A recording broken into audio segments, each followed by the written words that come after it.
сайхан эцэгчүүдэд зориулсан теле хичээлэн маань энэ удаагийн сэдв нь хүүхдийг хэрхэн бие даан сурах аргад сургах вэ?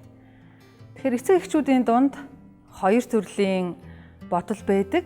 Тэрний юу вэ гэхээр хүүхдийг ерөөсө багаас нь л бүх юмд сургах хэрэгтэй. Хүүхэд зоригтой байх ёстой, хүүхэд тэмүүлэлтэй байх ёстой гэх мэтээр хүүхдийг маш хатуу дэг журам, маш хатуу зоригтой байхыг шаардах гэдэг. Өөрөөр хэлбэл өндөр шаардлага тавих гэдэг. Нөгөө хэсэг эцэг эхчүүд маань хүүхэд бол хүүхэд байх хэрэгтэй. Хүүхэд насыг хүүхдээр нь л өнгөрөөх хэрэгтэй. Гэсэн бодол баримталж юу гэдэг вэ гэхээр хүүхдэд ямар нэгэн төлөвлөгөө гаргах, эсвэл өөрийгөө шахах, бие даах, ямар нэгэн дадлыг олохгүй зөнгөөр нь орхих тохиолдлууд байдаг. Тэгэхээр энэ хоёр туйлширсан ямар нэгэн юм бодол байгаа бол эцэг эхчүүдтэй хандаж хэлэхэд хүүхэд бол багаар бие даан суралцах чадварыг эзэмших нь нийгэмд ерөөсөө амьдрах чадварт нь маш чухал байдаг. Ингээд та бүхэндээ хүүхдийг бие дааж сурахад нь тус болох нэгэн аргыг санал болгож байна. Энэ бол төлөвлөгөө хийж сурах, төлөвлөж сурах арга байгаа. Энд хэд хэдэн алхмууд бий. Хамгийн ихний алхам нь юу хийхээ төлөвлөё гэж хүүхдэд санал болгох. Та бүхний хувьд магадгүй хүүхэд чинь 3 настай, 4 настай байхаас эхлээд эдгээр аргуудыг алхамаар төлөвшүүлэх нь чухал юм. Үүнээс түрүүн нэг зүйлийг анхааруулад хэлэхэд хүүхдэд яаж төлөвлөгөө бие даах чадвар гэдэг зүйл бий болдог вэ гэдг нь хамгийн түрүүнд эцэг эх хүүхдийн харилцаа ямар байсан бэ? Тэр дундаа хүүхдэд тодорхой өдрийн дэглэм байсан уу гэдэг чухал байдаг. Өөрөөр хэлбэл хүүхдийн 0-1 наснд, хүүхдийн 1-3 наснд тодорхой дэглэмүүд байсан уу? Тэр дундаа хүүхэд өглөөний хоол, өдрийн хоол, тоглоомын цаг, ээж нь хизээ ажилласаа ирэх нь, аав нь хизээ ажилласаа ирэх нь гэх мэт өдрийн дэглэмүүд нь тодорхой байсан уугүй юу гэдг нь хүүхэд бие даах тэр дундаа төлөвлөгөө хийж сурах уу, тэр төлөвлөгөөгөө дагах уу, зорилго тавьдаг хүн болох уугүй юу гэдэг зэрэгт маш хурцаар нөлөөлдөг байна. За ингээд хамгийн ихний алхам руугаа дахиад эргээд очие. Эхний алхам маань хүүхэд юу хийх вэ? Юу хийх хүсэж байна вэ гэдгийг өөрөөс нь асууж төлөвлөгөөндөө заавал оруулах байгаа. Яагаад энэ чухал вэ? Яагаад гэвэл хэрвээ хүүхдэд ямар нэгэн зүйлийг тулгах юм бол хүүхэд тэрийг биелүүлэхгүй байх магадлал өндөр. Яагаад гэвэл өөрийнх нь хүсээгүй зүйл учраас. Тиймээс төлөвлөгөө гаргахдаа, хүүхдийг бие дааж сургахдаа заавал эхлээд өөрөөс нь асууж байгаарай. Чи юу хийхийг хүсэж байна? За ингээд юу хийхийг хүсэж байгаа тэр жагсаалтыг гаргана. 3 настайч байж болно, 4 настайч болно, 5 настайч байж болно. Ялангуяа 10 наснаас өмнө ямар нэгэн төлөвлөгөө гаргаж сургах нь зайлшгүй байдаг. Зайлшгүй хэрэгтэй байдаг. Энэ нь хүүхэд ямар нэгэн зүйлд зорилго тавьдаг, тэр зорилгын төлөө явдаг, тэр зорилгын төлөө ямар нэгэн алхмууд хэрэгтэй. За мөн бэрхшээлүүд тулгарна гэдгийг тухайн хүүхэд мэдэж даван туулах буюу нөгөө сэтгэлийн хат гэдэг чадвар маань сайжирч идэг байна. За ингээд хүүхдээс чи юу хийхийг хүсэж байна гэж жагсаалтаа гаргалаа. Жагсаалтаа гаргасны дараа одоо энэ хамгийн дуртай зүйлүүдээс гадна бид нэр өдөр тутам хийх ёстой зүйлүүд юу байдаг вүлээ? Жишээлбэл шүдээ угаах, гэр орны ажилдаа туслах, ногоогоо хэрчих, тоосоо арчих гэдэг ч юм уу те. Гэрийн ажилд заавал оролцох тэр цагийг төлөвлөгөөнд нь заавал тусгаж өгөөрэй. Хамгийн чухал нэг зүйлийг хэлэхэд энэ гэрийн ажил ямар нэгэн үүрэгтэй холбоотой зүйлүүд маань хүүхдийг ядраахгүй, залхаахгүй, хүүхдэд тушаасан, зааварлсан ямар нэгэн байдлаар тулгсан өнгө аясаар байх ёсгүй. За дараагийн анхаарах зүйл нь чухал хэрэгтэй хийх ёстой зүйлүүдийг заавал төлөвлөгөөнд нь багтаах. Бага насны хүүхдэд бол өөртөө үйлчлэх, шүдээ угаах, тийм ээ, тоос арчих, цэцэг услах, ээж аавынхаа хийж байгаа хоолны ногоог угаах гэх мэт ажлуудыг ажлынх нь тухайн өдрийн төлөвлөгөөнд заавал оруулж өгөх юм. Мэдээж хүүхэд учраас өөрийгөө хянах чадвар маань жоохон сул байдаг. Өөрөөр хэлбэл хүүхдэд энэ дадал болох хүртэл нь тухайн хүүхдэд зааж хянах хэрэгтэй. Яг гүйцэтгэж гин үгүй юу гэдэг. За мөн бие дааж энэ төлөвлөгөөгөө биелүүл сурахт нь анхаарах дараагийн нэг чухал зүйл нь ямар нэг зүйл төлөвлөсөн бол тэрэнд нь заавал хугацаа байх ёстой. Өөрөөр хэлбэл үдээс өмнө, өдөр эсвэл орой яг аль цагт энийг хийх вэ гэдгийг цаг зааж өгөх хэрэгтэй.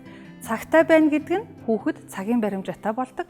Цагийн баримжаатай байх нь хүүхдийг тайван тэгээд ямар нэгэн дарамт шахалт эсвэл одоо эцэг эхийн зүгээс оролцоогүйгээр өөрөө хийх өөртөө ингээд санаад явахад нь тусалдаг байна. Дараагийн алхам нь хийж байгаа зүйл нь дадал болох хүртэл ямар нэгэн байдлаар хяналт чухал. Өөрөөр хэлбэл чи нөгөө ногоогоо угаасан уу? За одоо ногоогоо угаасан бол тэрийгэ тэгсэн үү гэд алхам тутамд нь гэхээсээ илүү ер нь бол өглөөгөр ийм юмнууд хийсэн байх та тэрийгэ чи хийсэн үү гэж асууж болно. Нэгт хоёрт нь хүүхдийн нөгөө өдөрж хийх дүрм, өдөржингөө биелүүлэх ямар нэгэн зүйлсийн ажлын хуваар байгаа тэр хуваарийг нааж болно. Хэрвээ энэ хүүхэд уншиж чадахгүй сургуульд ороогүй хүүхэд байгаа бол зургаар үзүүлж болно. Хүүхдийн нүдэн дээр энэ төлөвлөгөө маань байн харагдчих хэвээр. Бас та тэрийг байн гарч явах хэвээр. Тэгээд тэн дээр тэмдэглэгээ их. Хэрвээ шүдэ угаасан бол, хэрвээ хоолнд хийх тусалсан бол, гэрийн даалгавраа хийсэн бол, дүүтэйгээ тоглосон бол, тоглох цагаа яг цагтаа ашигласан бол чи 5 шүү эсвэл одоо ямар нэгэн наалтуудыг ингээд бас хийж өгч болно.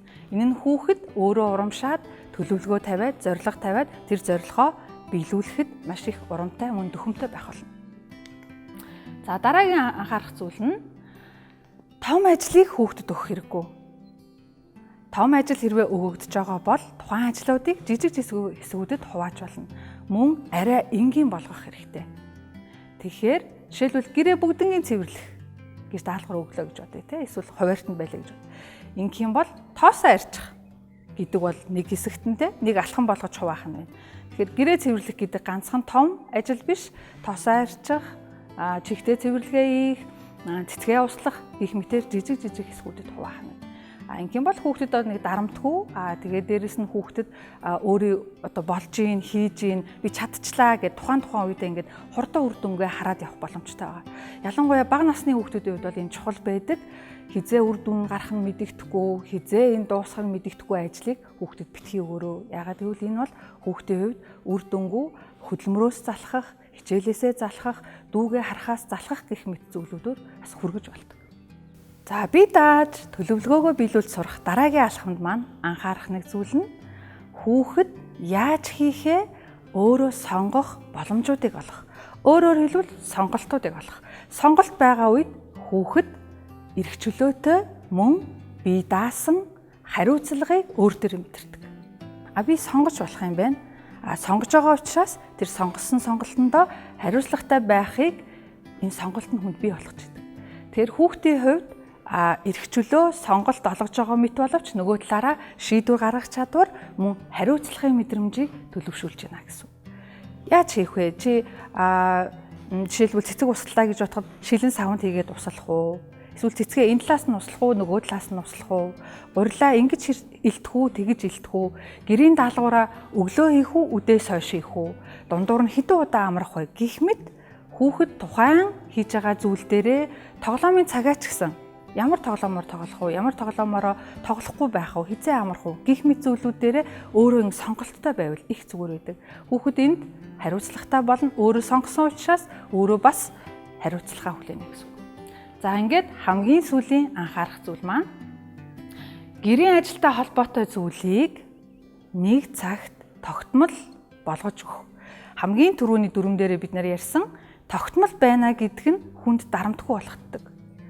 Хүүхдэд дарамтгүй бас одоо мартах алдаа гаргахаас сэргийлдэг.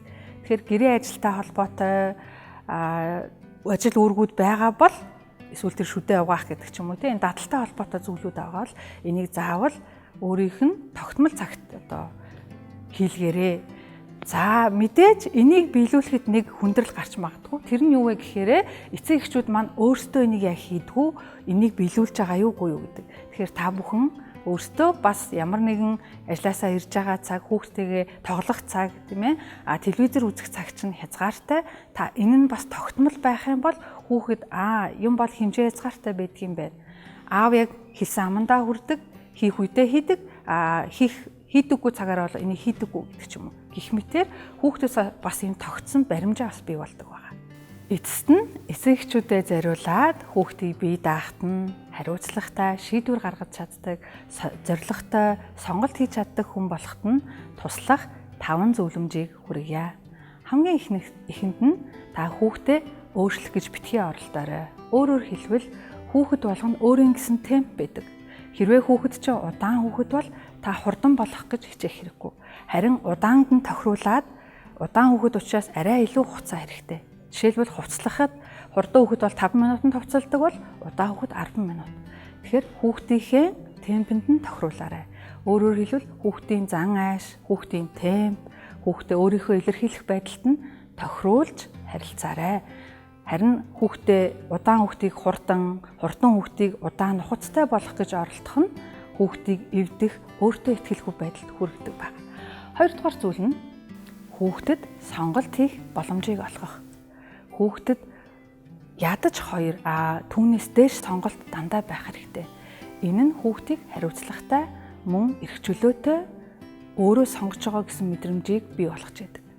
Дараагийн анхаарах зүйл маань гэр бүлд нэгдмэл шаардлага байх ёстой. Өөрөөр хэлбэл аав нь хичээлээ хийж болно, хичээлээ хий гэж шаарддаг. Харин ээж нь одоо амарчгаа битгий хий. Хийхгүй ч байсан болно. Ядарсан байж тээ гэх мэтэр аав ээж эсвэл ах эгч өвөө эмээ хоорондоо зөрөөтэй шаардлага тавих нь хүүхдийг нэг талаараа дураараа болгодог. Өөрөөр хэлбэл хүүхэд хэрвээ хичээлээ хиймээргүй санагдах юм бол би хинт хэлэх үү? Ядарч байгаа царай гаргаад ээжээрээ өрөвдүүлье. Хэрвээ би тоглоом авахулмаар байх юм бол би аав дээрээ очие. Гэх мэтэр хүүхэд дураараа ажиллах, нэг талаараа манипуляц буюу нөлөөлөл гэдэг зүйлийг хийх гэдэг. Тэгэхээр өвөө, эмээ, ах, эгч, аав, ээж хүүхдийнхээ хувьд нэр хүндтэй байх нь чухал. Нэр хүндтэй байна гэдэг нь хоорондоо зөрөөтэй шаардлагыг хүүхдэд тавьж болохгүй. Энэ нь хүүхдийг таны өмнө нэр хүндгүй болгохоос гадна хүүхэд энийг бас ашигладаг байна.